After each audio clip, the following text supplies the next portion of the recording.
Narito, muli ay magkakasama para po sa ilang sandali magnilay-nilay po ng salita ng Panginoon. If you have your Bible po, or Bible app, pwede po ninyong tignan sa Colossians chapter 2, at aking po babasahin ng verse 6 and 7. Okay? Colossians chapter 2, verse 6 and 7, sabi po dito, "As ye have therefore received Christ Jesus the Lord, so walk ye in Him, rooted and built up in Him, and established in the faith, as ye have been taught, abounding therein with thanksgiving." Tayo po ay sumadaling manalangin. Dakilang Diyos, kami po ay nagpapasalamat sa oras na ito, and we're asking you to help us to understand the lesson at ang aming mga puso't isipan ay kausapin po ninyo sa mga salita ninyo na aming pagninilay-nilayan. Dalangin namin, dakilang Diyos, na ang pagsangbatalakay namin ay maging kapakanibang ng Panginoon sa pangangailang spiritual po ng bawat isa sa amin. Guide us, Lord, at ito po ay humihiling namin sa matamis na pangalan po ng aming Panginoon Jesus. Amen. Okay. Ang title po ng lesson natin sa gabi ito ay pinamagitan po ito na How to Build a Strong Spiritual Life. How to Build a Strong Spiritual Life. Okay? Kung pag-uusapan po natin yung salitang spiritual life ay may tatlong bagay na nais kong pansinin muna natin bago ko ibigay yung how do you build a strong spiritual life. Una ay mayroong panahon o pagkakataon sa buhay natin that we don't have a spiritual life. Okay? Napakahalaga maunawaan natin. Kasi according sa Ephesians chapter 2, paano ito pakibasa? Verse 1. In Ephesians chapter 2 verse 1 po sabi, and you have he quickened who were dead in trespasses and sins. Okay. So, kung mapapansin po ninyo yung salitang dead, ibig sabihin yan, walang buhay. So, yung tinutukoy yan ng Apostle Paul ay you are dead in your sin, in your trespasses. So, spiritually, may panahon na we are dead spiritually because of what? Sin. Okay? So, yung katayuan na yan, ang napaka-delikadong katayuan. Kasi pag ikaw ay namatay, na ikaw ay patay sa iyong kasalanan, kahit buhay ka physically, pwede yun. Pwede tawag natin na they are physically alive, but they are spiritually dead. Sabi ng Bible. So, ang plano ng Diyos sa ating mga tao is not to remain spiritually dead. Ang gusto niya ay magkaroon tayo ng tinatawag natin buhay. Paano po nangyari yun? Kaya alam ba ninyo dun sa John chapter 3 verse 5, bago ato pakibasa mo. In John chapter 3 verse 5 po sabi, Jesus answered, "Verily, verily, I say unto thee, except a man be born of water and of the Spirit, he cannot enter into the kingdom of God." Okay. So, the only way for us to kumbaga mabago yung katayuan mula dun sa pagiging patay sa kasalanan, ay kinakailangan ipanganak tayo. Okay? At yung sabi ng Panginoon dyan, hindi tayo makakapasok sa kakaroon langit kung hindi tayo mabuborn again. At ano ba yung magiging mabuborn against the pastor? What do you mean by that? Nagsisimula po ang tinatawag natin experience ng pagiging born again kapag tayo po ay sumangkaluhan. Kaya, kung babalik tayo sa text natin, mapapansin po nito sa verse 6, "As you have therefore received Christ Jesus the Lord, So walk ye in Him. So ibig sabihin, the spiritual life always begin with Jesus Christ. Kung tayo ay tumanggap at sumampalataya sa Panginoon Kristo, doon nagsisimula ang totoong spiritual life. Okay? Kaya, it does not begin on the religion na sinamahan mo. Okay? Hindi yun nagsisimula. Halimbawa, kasi parang nagkaroon ako ng spiritual life kasi nag-a-attend ako ng church mo.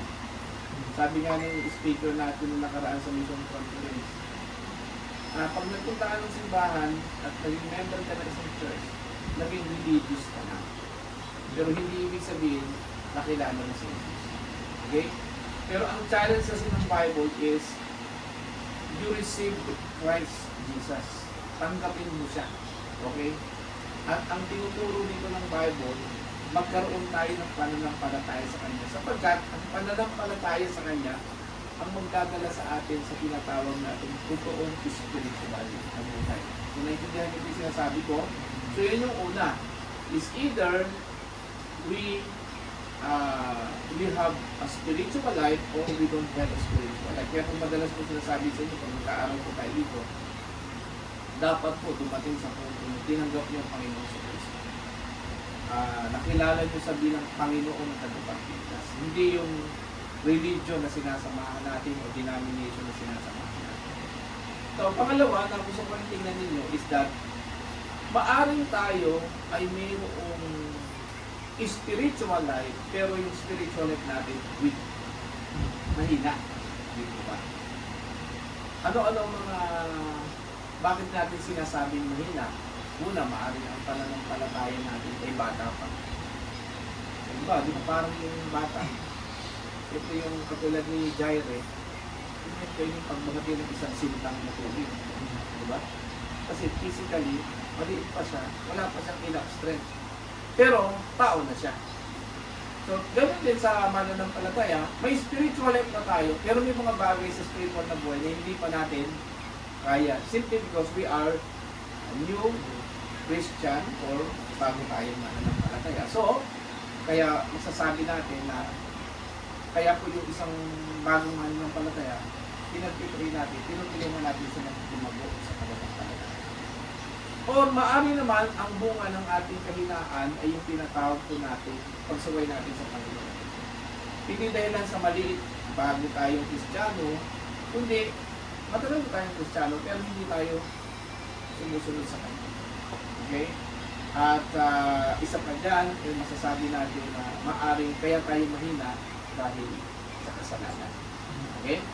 So, you have a spiritual life, but you are weak. Ikaw ay mahina. At alam niyo po, sa totoo lang, lahat po tayo nakakaranas na. Napaka-imposible na hindi natin naranasan ang makaramdam na mahina tayo spiritually. Okay? Ang pastor po ay nakakaranas ng spiritual weakness.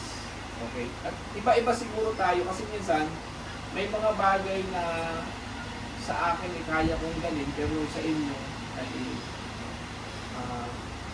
hirap na kayo, di ba? Meron namang kaya ninyo pero sa akin hindi ko kaya. So iba-iba tayo ng sitwasyon pagdating sa kahinaan. Okay? Yung trabaho ko at trabaho ni Tita Becky, magkaiba. Pag ako pumesto sa trabaho niya, baka sarado na yung canteen. Ibig sabihin, di ba? Ang point ko, base sa kung ano tayo, nagpapakita tayo ng kahinaan. Okay? At yung kahinaan na yan, alam niyo ay may pinalaman sa ating spiritual life. So yun ang una, yun ang pangalawa. Una, wala tayong spiritual life, so we need the Lord Jesus Christ to have.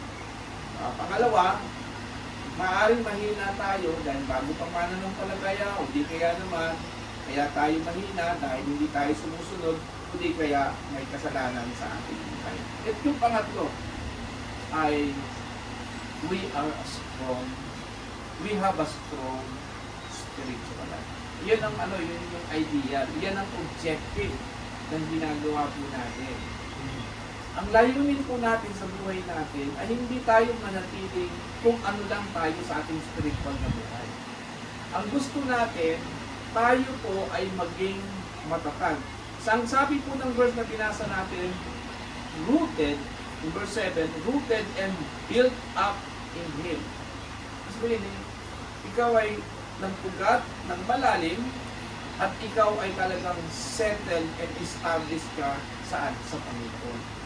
So ang spiritual life ay nagpapakita ng pagiging established mo sa ating Panginoon. So ang question natin, Pastor, how do we build a strong spiritual life? Paano natin gagawin? Kasi yung manghina, madaling gawin mo. Diba? Para yung away at saka pagbabati. Mas madali ang makipag-away kaysa paghanap ng kaibigan o pagbabati. Kasi mambato ka lang ng bote sa alsada, pwede na may kaaway ka na, di ba? Yung hindi ka nga lang umiti, naaway ka na ng tao. Pero mahirap ang hindi madali ang pagiging matatag. Okay? Pero pwedeng maging matatag. Tandaan nyo na, hindi madali ang maging matatag, pero pwedeng maging matatag. So, meron akong ilang bagay na gusto ko pong tignan ninyo at makakatulong po ito sa ating paglago at re-establish. These are very basic. 5 ways to build a strong spiritual life. Magsisimula po tayo. Number 1 is, unang-una, we need to read and study the Bible. That's number 1. Read and study the Bible. Alam niyo, katulad po ng ginagawa natin ito, this is, we're not just reading, but we are studying. Ang pag-aaral po at pagbabasa, pwedeng personal, pwedeng pangmaramihan.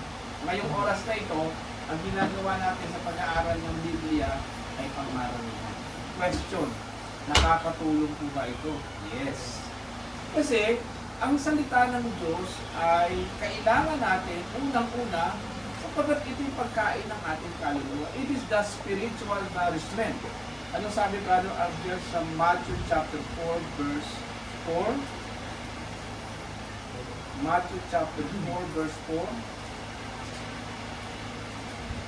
Matthew chapter 4, verse 4, but he answered and said, "It is written, man shall not live by bread alone, but by every word that proceeded out of the mouth of God." Okay. That's why, ito po ay, ang normal sa ating mga Kristiyano, palagi tayo nagbabasa ng Bible. Pero alam niyo, yung mga hindi mananampalataya, abnormal tingin na sa atin. Ang bawa, nagdala ka ng Bible sa opisina mo, nagdala ka ng Bible sa we read the Bible sa paaralan. Hindi to normal eh. Hindi to normal sa kanila. Ha?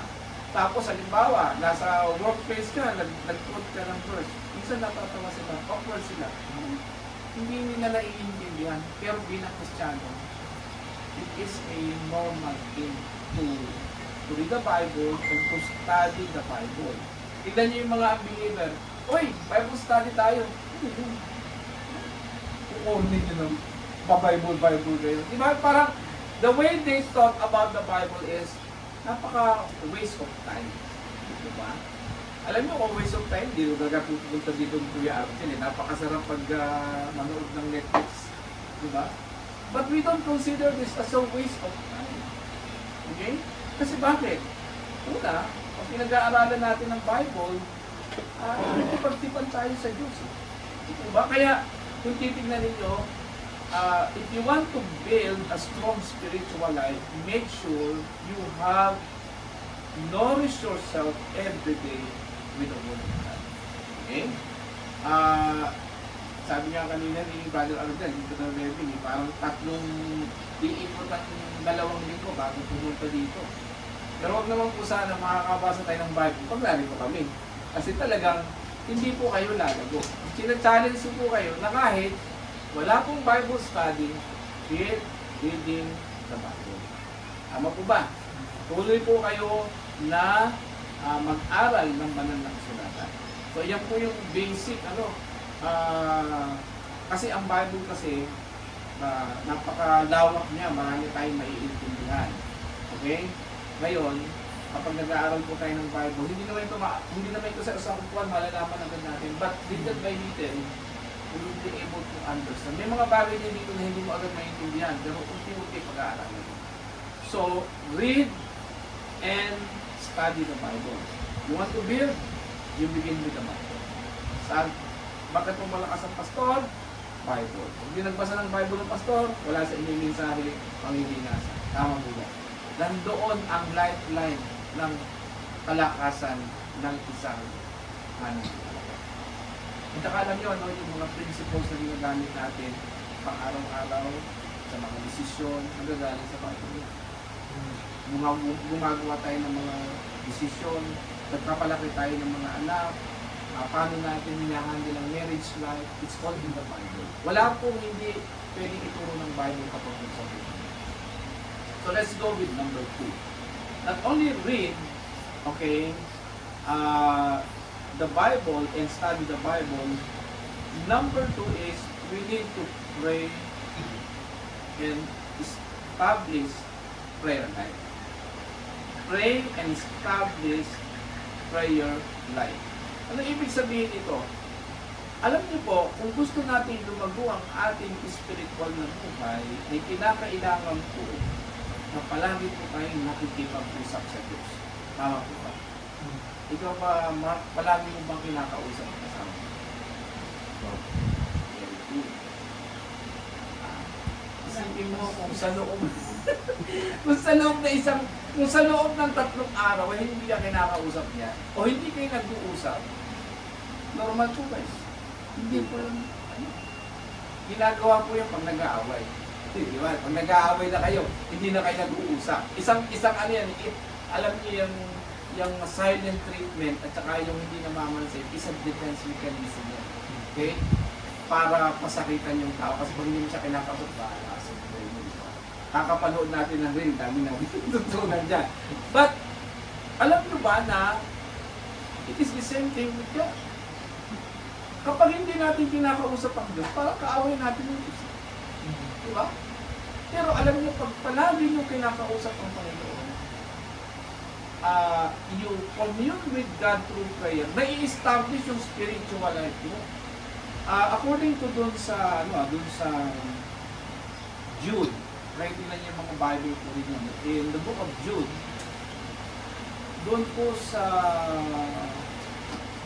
verse, mayroon pong binanggit dyan, sabi dyan, verse 20, sabi dyan, but ye beloved, building up yourselves on your most holy faith, praying in the Holy Ghost.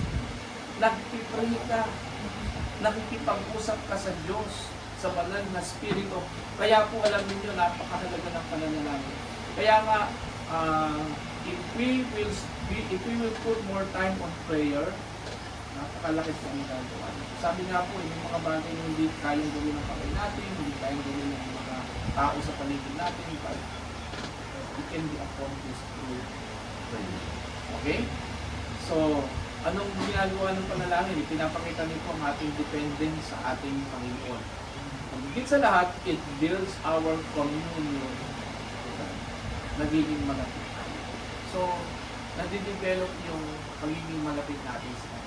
At the more na kinakausap po natin siya, the more na tayo po'y tumatatag sa ating pananampalataya. Let's go with number 3. Okay? Ang number 3 is not only, di ba sabi ko kanina, read and study the Bible, pray and establish a prayer life. And number 3 is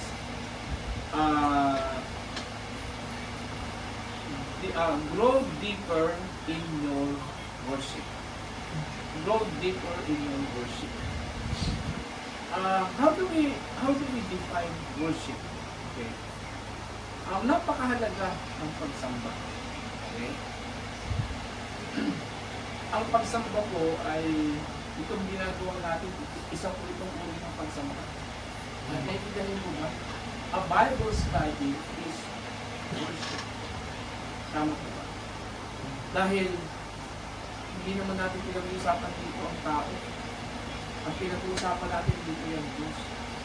ang ina-ascribe natin dito sa ginagawa natin ay ang ating Panginoon. So, ang worship can be done in two ways.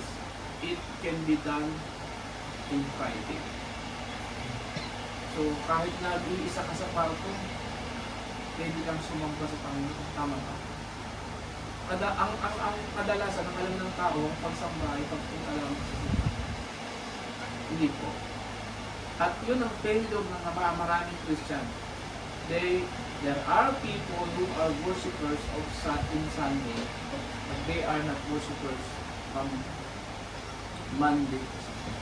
That is wrong. We need to worship that way. We need to go deeper in our worship. Kaya alam nyo, kung ang tingin natin sa pagsamba ay isang bagay na ginagawa ng tuwing linggo, nagkakamali. Naintindihan niyo po siya sa ito. Worship is something that should be done in a daily basis. Kasi araw-araw tayo, kaya nagbasa ka lang ng Bible, nag-devotion ka, nag-pray ka, alam niyo ba na yun ay worship? Yun ay pagsamba sa Panginoon. Okay? So, basta may Bible at prayer, that is an act of worship. Nakapokus ka sa Panginoon.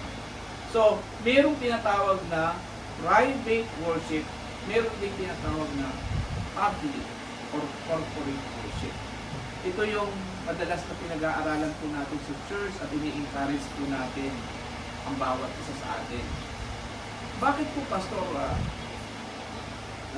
madalas po sinasabi sa church na pumunta kayo sa church? Hindi po kasi ako sasabi. Kasi ang pagpunta sa simbahan ay utos ng Diyos. Hindi po yung utos ni Pastor. Saan po yan? Tingnan ninyo yung Hebrews chapter 10 verse 25. In 10:25 po, ang lumog po, Hebrews, not forsaking the assembly of ourselves together, as the manner of some is, but exhorting one another, and so much the more as we see the day of which. So, pasinin nyo, no? We have a worship privately. Pero dahil may utos ang Panginoon, at sinasabi niya na pumunta kayo at huwag niyong kalimutan ang pagkakatipon, ang sabi ng Panginoon, gawin niyo ito. So, this is not a rule or a law of the church. This is a command from God. It is a command na nagagaling sa. Ano ang purpose mo? Unang-una, alam niyo po ba na ang araw ng linggo, kaya niya sinasabi, pumunta kayo sa simbahan ng araw ng linggo para bigyan tayo ng kapahinahan. Alam niyo ba yun? Kasi, sabihin niyo, we are so, yung lunod na lunod tayo sa trabaho. Tama ba? Magmula Lunes hanggang Sabado, at ang gusto ng Diyos, kahit yung physically, we need to rest. Okay? Kaya yung salita pong Sabbath, which is the last day, ang ibig sabihin po ng salitang Sabbath ay hindi Sabado. Ang ibig sabihin niyan is rest. Ibig sabihin, pag araw ng linggo, gusto ng Diyos na nagpapahinga tayo physically. At alam nyo, ano yun? Logical. Kasi meron ang panahon ng pagpapahinga. Diba? Mahirap naman yung wala kang pahinga. Diba? Hindi lang naman yun ang target talaga ng Diyos.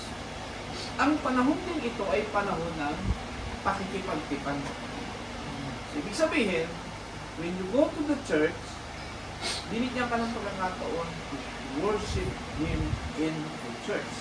Yung public worship, you sing, you pray, and you have fellowship with other believers. Kasi yun po yung yun yung itinakda at ginawa ng Panginoon sa church. Now, yung sinulat ko itong Hebrews 10:25, more than 2,000 years ago, ang tagal na. And napakarami ng pagbabago.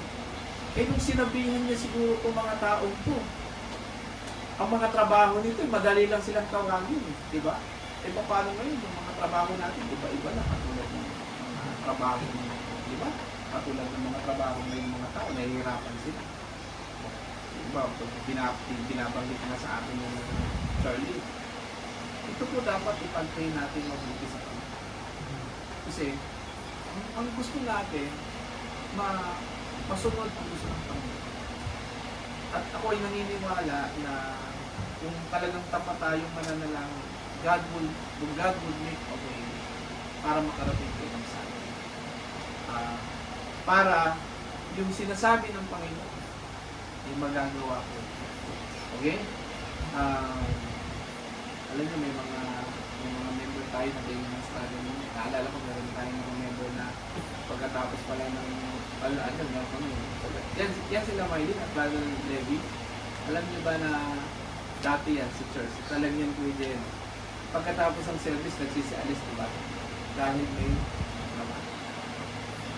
Pero yun, kuyat pa yun kasi babalik ng trabaho ng ako. Pero sabi ko, may case sa Panginoon. Mas marunong yung pagmamagay ay sa kanila. At pagka talagang nakita ng Panginoon ang puso ninyo, gagawin niya ng Panginoon para sa inyo. Kaya po, bakit mahalaga? Kasi ang sabi ng Panginoon, makakatulong ito sa pagpapalalim ng pagsamba. Okay? Kaya kung sumasamba ka sa Panginoon sa isang lugar na ipinalaga niya para sa iyo, kasi kahit sa Old Testament, may lugar talaga, may altar, may tabernakulo, may templo. Sa panahon natin ngayon, may church, may local church. Okay?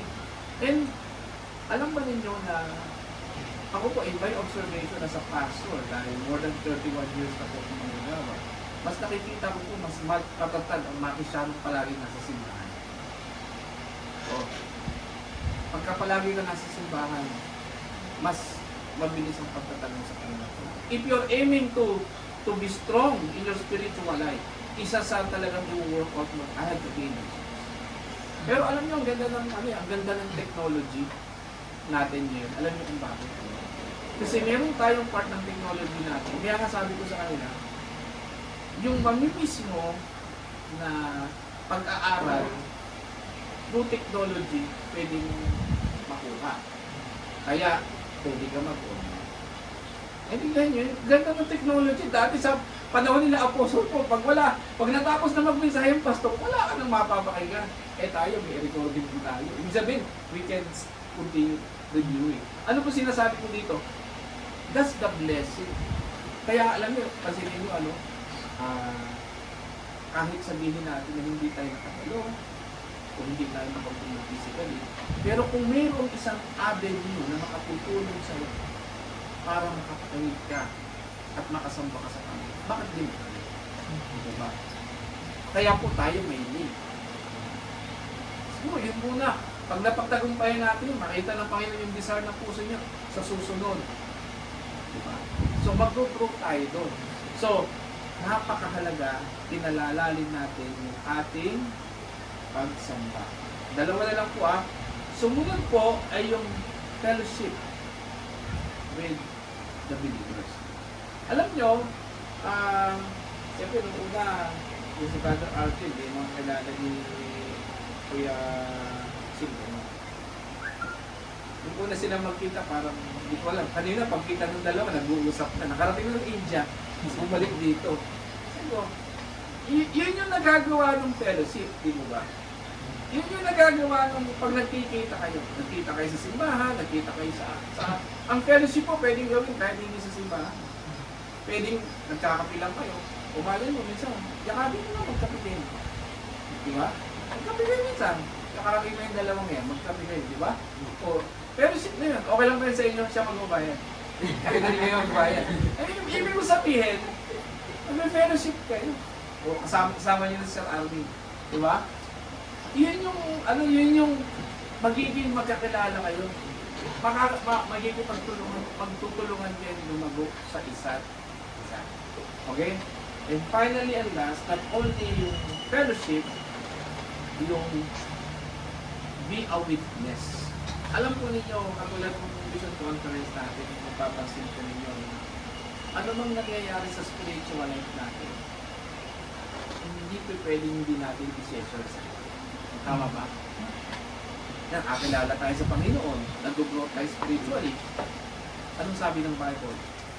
Isineshare natin yung ating pananampalataya. Kaya hindi ko nakapagtataka na darating po ang araw, isishare mo si Kristo sa iyo. Minsan, isinare sa'yo sa bahay, pero darating po ang araw, ito na yung isishare. Ang tawag po din, you are becoming a witness for Christ. Kasi, may ginawa ang Panginoon sa buhay. At habang may ginagawa ang Panginoon sa buhay mo, you are excited to say, gusto mo sabihin sa mga tao na grabe yung ginawa ng Panginoon. Binago niya ang buhay. Diba? Kaya nga, diba, in Acts 1:8, yung pag-aaral na ginawa sa atin, isang nagsalita doon sa church natin na we will become witnesses. We have power, we have authority, and we will become witnesses. So, ito pong mga binanggit ko sa inyo mga kapatid, and I hope nakatulong po ito sa inyong paglaro. Ano po yan? Mag-review tayo as before I close in prayer. Una, read and study the Bible. Number 2, pray and study sa prayer life. And number 3, grow deeper in your worship, and then have fellowship with the brethren and be a witness. Ito pong limang pagka po ginagawa niya, lalago po at mababawasan ang pamilya. So maraming salamat po at purihin po ang Panginoon at tayo po ay manalangin. Dakilang Diyos, purihin po kayo sa sandaling ito at kayo ang patuloy na mga dalangin namin dakilang Diyos na kayo ay patuloy na kumilos sa puso ng bawat isa sa amin. Yung mga pag-aaral na ginagawa namin, Panginoon, alam namin na ito ay isang bagay na pagka kumilos ka sa puso namin ay magkakaroon ng transformation. Bless us, Lord, at ang tahanan ito ay patuloy mo ng pagdaan. Nagkaroon po ng aksidente sa pag-ibig. We pray, Lord, na huwag na kong lumala ito. Ang galing mo na sila kung kayo. We extend also our prayer to Brother Matt. Hindi pa po namin alam lahat ng detalye. Sumasama po namin sa inyo. Patuloy po kami ng muna. Pagaling niyo po sa kanyang karamdaman at patuloy po kami ng muna. Maraming salamat po, Ama, sa gabi ito. I-bless ko din po ang mga nakakasama po namin sa Bible study. Hiling po namin patuloy na palaguin mo sila sa pagkakataon. Makilala ko na ang higit sa Gusto. Purihin po kayo, Ama. In Jesus' name we pray. Amen. God bless po. God bless.